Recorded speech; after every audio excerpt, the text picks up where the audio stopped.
चंदन टीका मधुरी बानी दगाबाज के तीन निशानी। ये तीनों बातें एक बिना छवि वाले कवि के ऊपर लागू होता है। अरे नीच कवि मैं तुम जैसे भड़वागिरी हम लोगों को नहीं आता है, लेकिन तुम भ्रष्ट कवि हो, इसलिए मैं तुमसे ये कहना चाहता हूँ कि तुम्हारे छाती में उतना दम नहीं जो किसी के सामने जाकर के सवाल पूछो। और ये चोट्टा क्या कह रहा है और तू क्या करता है रे नीच कवि? जाएगा कि तुम्हारे कलेजे में खून भरा है या पानी भरा है। तो इस नीच छवि के कवि से मैं कहना चाहता हूँ कि छोड़ दे ये सभी काम और चुपचाप जो कवि वाला काम करता है चुपचाप उसमें दिमाग लगा। चूंकि तुम्हारे पास बड़ा डिग्री है और बड़ा डिग्री अपने पछवाड़े में ठूस के रखना, उससे कुछ होने जा नहीं रहा। तूने तिलक और चंदन का मजाक उड़ाकर पूरे सनातन धर्म को लज्जित करने का काम किया है। तिलक और चंदन जो हमारे भगवान राम कृष्ण और पूजनीय आदरणीय ऋषि महर्षि योगी मुनि तपस्वी जिस तिलक और चंदन को लगाते आए हैं, तूने उस तिलक और चंदन का अपमान किया है। तिलक और चंदन लगाने का अधिकार सबको है। ब्राह्मण से लेकर वाल्मीकि तक हर हिंदू को तिलक लगाना चाहिए और जो लोग तिलक चंदन नहीं लगाते हैं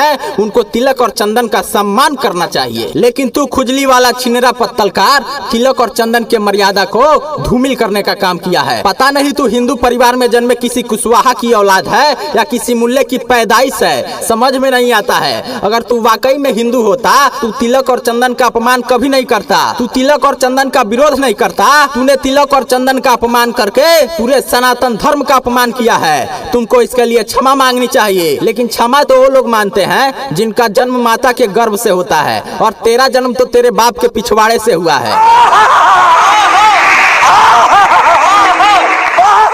कि नजर है बाघों पर बकरों की तरफ कौन देखेगा, कि नजर है बाघों पर बकरों की तरफ कौन देखेगा, गली में रेंगने वाले इन तेलचट्टों की तरफ कौन देखेगा। अरे मुझे तो फुर्सत नहीं है शेरों की पंचायत करने से, इन खुजली वाले कुत्तों की तरफ कौन देखेगा। नमस्कार, हमारा ही नाम है कवि बाला बिहारी भूकंपी कवि। सुनबे छिनेरा और तेलचट्टा पतलकार, मैं तुम्हारे जैसा संस्कार विहीन और मर्यादाहीन नहीं हूँ कि मुझे शब्दों की गरिमा का ध्यान नहीं है। मैं एक राष्ट्रवादी कवि हूँ। मेरी हर कविता देश हित राष्ट्र हित में होती है, तभी तो लोग मुझे आदर सम्मान सहित बुलाते हैं, चाय नाश्ता कराते हैं, भोजन कराते हैं और भाड़ा किराया भी देते हैं और दक्षिणा भी देते हैं, आशीर्वाद भी देते हैं और मान सम्मान भी देते हैं। तुमको कौन बुलाता है रे? तू तो कुत्ता है। सुगंध और दुर्गंध में तुमको फर्क महसूस नहीं होता है। कुत्ता में भी तू खुजली वाला कुत्ता है। बिना बुलाए कहीं भी पहुंच जाता है। लोग तुमको दुत्कारते हैं, दूर रे दूर करते हैं, फिर भी तुम अपनी आदत से बाज नहीं आता है। दुत्कारने के बाद भी तू इसी फिराक में रहता है कि कहीं से कुछ जूठन चाटने को मिल जाए। जुटखोर तुम्हारे माँ बाप ने तुमको अगर वैसा उच्च संस्कार दिया होता तो तू समझता कि शब्द की गरिमा क्या होती है, कौन शब्द कहाँ प्रयोग करना है, कैसे प्रयोग करना है और किसके लिए प्रयोग करना है। तू भली भांति समझता। तूने मुझे भ्रष्ट कहा, तुमने मुझे नीच कहा, तूने मेरे पिछवाड़े की बात की। अगर आज मैं तुम्हारे शब्दों को ब्याज सहित वापस नहीं करता तो इतिहास क्या कहेगा कि एक सड़क छाप मुछमुड़ुआ खुजली वाला छिनेरा पतलकार एक राष्ट्रवादी कवि को अश्लील शब्द कह गया और कवि ने इसका जवाब नहीं दिया। तो मेरे लिए जवाब देना अति आवश्यक है। और सुन, जब तू अंडा से बाहर नहीं निकला था उस समय मैं भी एक न्यूज चैनल चलाता था। पहले मेरा इतिहास जान। मेरा वो चैनल और मेरा वो इंटरव्यू आज भी यूट्यूब पर मौजूद है। खुजली वाला कुक्कुर, तू सिर्फ चंपारण की धरती पर सिमटा हुआ है, लेकिन राष्ट्रवादी कवि बाला बिहारी को पूरा विश्व जानता है। हिंदुस्तान का कोई ऐसा राज्य नहीं है, कोई ऐसा जिला नहीं है जहां कवि बाला बिहारी को चाहने वाले लोग ना हो। मेरा एक कविता राष्ट्र हित में सनातन धर्म के लिए अयोध्या राम मंदिर पर आया था। मेरा कविता वायरल भी हुआ था। मुझे हजारों धमकियां भी मिली थी, लेकिन तुमको कौन पूछता है रे खुजली वाला छिनेरा पत्तलकार। और पत्रकार बनना है तो सुरेश चौहान, सुधीर चौधरी, रजत शर्मा, अर्नब गोस्वामी, श्वेता सिंह, अंजना ओम कश्यप इत्यादि सैकड़ों वरिष्ठ पत्रकार हैं जिनको मैं सम्मान की दृष्टि से देखता हूं और उनको सुनता हूं, समझता हूं। तुम खून, पानी और कलेजे की बात करता है रे। तेरे अंदर तो ना खून है ना पानी है। तेरे अंदर तो सिर्फ और सिर्फ गंदगी और कचरा है और कचरा और गंदगी से तेरा शरीर चल रहा है। खून, पानी और हिम्मत देखना है तो मनीष कश्यप को देखो जो अपनी जान की बाजी लगाकर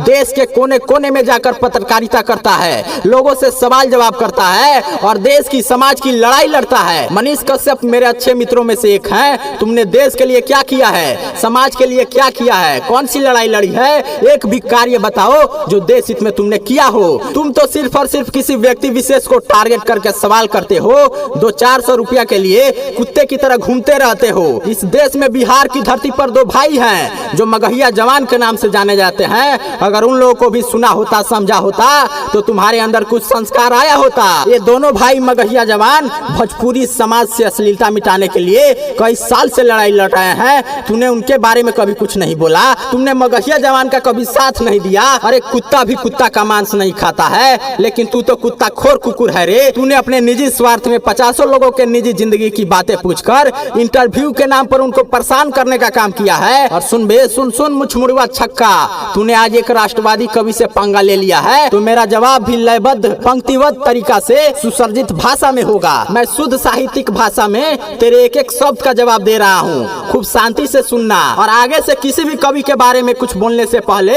बहुत सोच समझ के, चिंतन गहन करके और तब अमर्यादित भाषा का प्रयोग करना। तो चल सुनने के लिए तैयार हो जा बेटा। कि ईमान नहीं है, धर्म नहीं है, ये भेड़िया है, हैवान है। कि ईमान नहीं है, धर्म नहीं है, ये भेड़िया है, हैवान है। और तिलक चंदन का विरोध करने वाला बहुत बड़ा शैतान है। कि संस्कार का दोष है इसमें, कि संस्कार का दोष है इसमें, पापियों का ये प्रधान है। और तिलक चंदन का विरोध करने वाला बहुत बड़ा शैतान है। कि भाषा का मर्यादा नहीं, इसको नहीं कोई ज्ञान है। कि भाषा का मर्यादा नहीं, इसको नहीं कोई ज्ञान है। और तिलक चंदन का विरोध करने वाला बहुत बड़ा शैतान है। कि नीच नीच कहने वाला अधर्मी ये नादान है। कि नीच नीच कहने वाला अधर्मी ये नादान है। और तिलक चंदन का विरोध करने वाला बहुत भारी शैतान है।